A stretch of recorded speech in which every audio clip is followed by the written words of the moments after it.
up? This is Brandon from Hell or Highwater, wondering if you want to start a revolution with SLC Audio.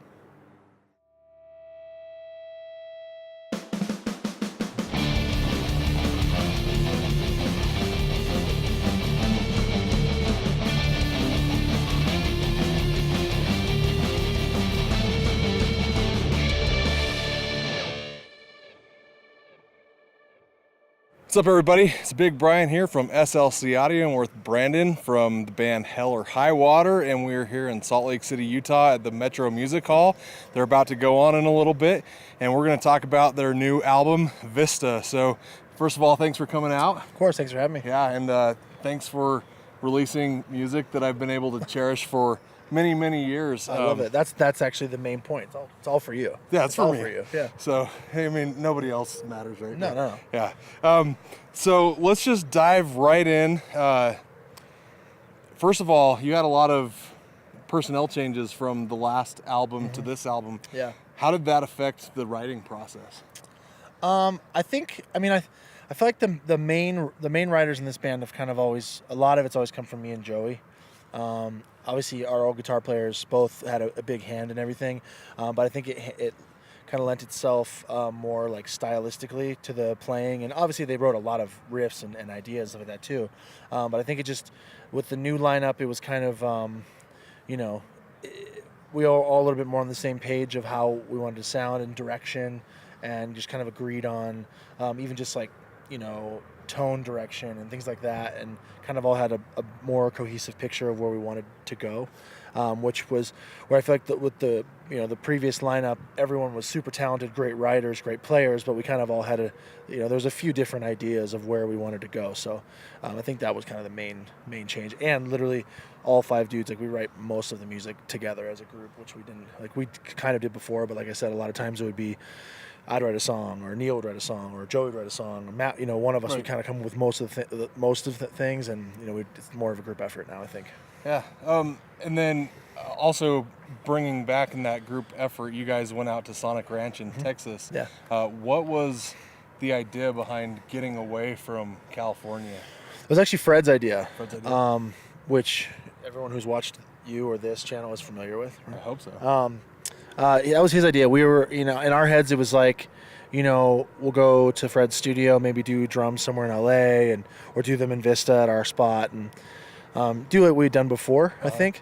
And obviously we didn't have a gigantic budget to work with. I mean, we had a good budget for today's standards, but nothing that we thought could stretch as far as it did. Right.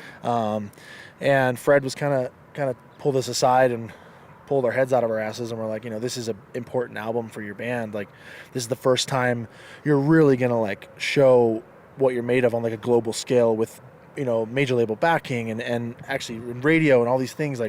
This deserves to be cooler than just what we've done before a bunch of times. Right. So he came up with Sonic Ranch. He had gone out there to check it out for something else, I believe, and was kind of became friends with the owner, and he gave us this crazy deal, and we were able to go out there for almost 3 weeks and make the record. It was, literally shaped the sound of the record in every way that it could have.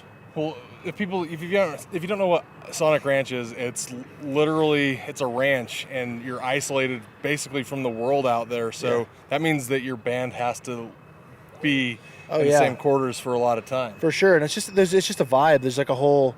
It's like we've said this before, in interviews. It's like a utopia. You know what I mean? Like you said, you're on a 1,000-acre pecan farm. There's pecan trees everywhere. You're right by the Mexican border. There's nothing around. The closest liquor store is 15 minutes away, down a dirt road. So it's you have your band, you have the engineers, you have your producer, maybe the studio owner pops in and out, and you have these 4 sweet ladies make you breakfast in the morning and stuff. That's about it. Right. Otherwise, you're just completely isolated. Which there's definitely there's something in the air at that place that just kind of lends itself to just being creative and kind of fully getting all that stuff out. And you did most of your vocals though back at Fred's. Yeah, we did. So that was kind of the end. That was my one kind of little bit of a burden. Luckily, it was short-lived. Was just transferring to such a drier climate.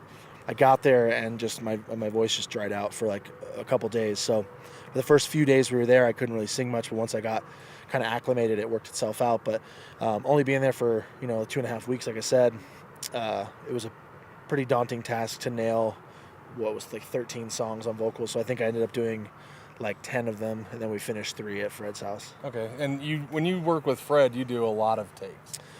Kind of. It's like I don't like to chop up my vocals a ton. I like takes to be as natural sounding as possible, and I don't like.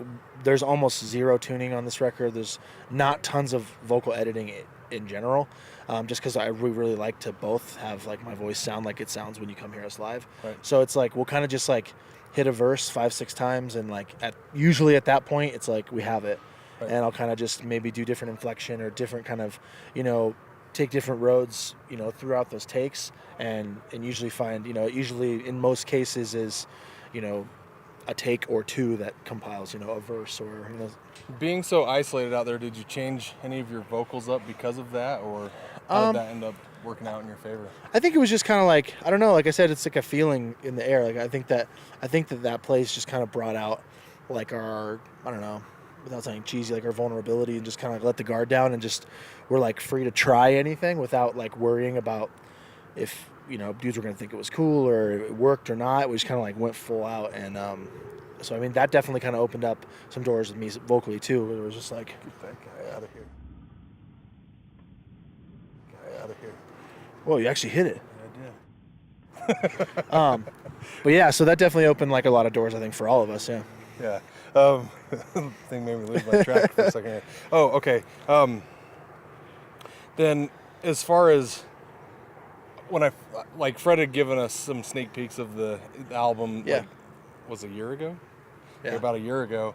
And, but then when I finally got the album when it released and I sat down and listened to it, like, I'm blown away. I mean, it sounds incredible. I thought that your first, the first effort that you did with him was incredible, and this even sounds so much bigger, better. Yeah. But there's so much diversity in there as well.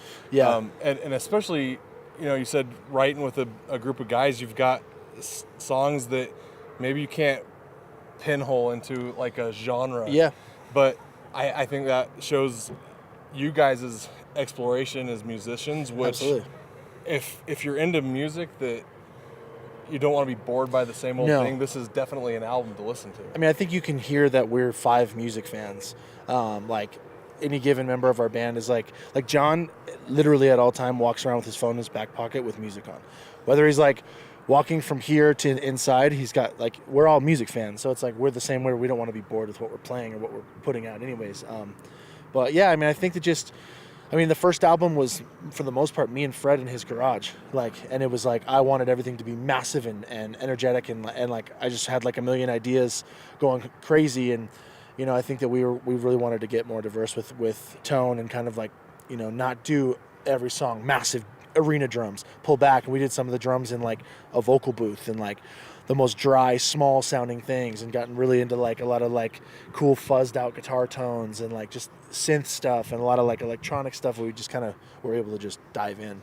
So with that said, because you are the drummer in Atreyu, is it hard for you to like not want to jump in and tell your drummer exactly what to do? How do you play that role? I thought that it would be, but that was kind of my main goal in finding a drummer that I was confident enough in and was a fan of his playing, where I didn't have to say much, which is funny. I think the only thing that I ever will put ideas will put forward will be to simplify. Like a lot of times, like I'm always like, I'm like the like meat and potatoes simple rock drummer. He likes to get a little flashy sometimes, which is suited a lot of the times. But I think that's the only thing really I'll ever tell him. He's like, oh, like do less or do, and sometimes it works, sometimes it doesn't. But for the most part, I let him be, because I'm a fan of how he plays. Yeah. And he's better than I am at drums. It's cool to know though, that you can sit back and say, this is how things work.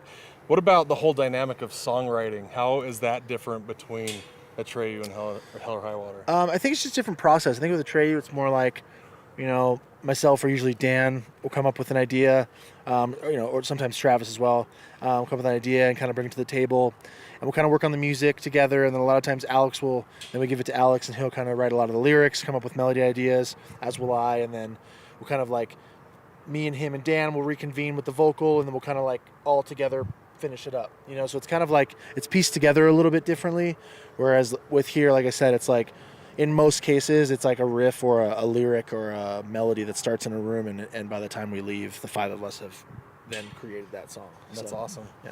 That's really awesome. So with you having a really great relationship with Fred, if people are out there trying to decide who they should work with, what's a huge solidifying factor for you in going to Fred? Belief. I think that Fred only works on records that he like fully believes in, only works with people that he believes in, and that's been a big thing for us. Like he's been kind of the 6th member of this band since it started, and I don't like. I'm unsure as to whether we'll ever do a record without Fred in Hell or Highwater, because I just think we have something so special. He like lets us be us, but just kind of pushes us in the right ways. He's not that guy that's like beating dudes up about performance and like, you know, like just trying to have a say in songs. He just kind of like knows where to push, and like it just feels right. You know what I mean? And so it's the comfort that really helps you thrive in that situation. Absolutely. Like if Hell or Highwater could make every album at Sonic Ranch with Fred for the rest of our lives, I don't think anyone in the band would have any problem with that.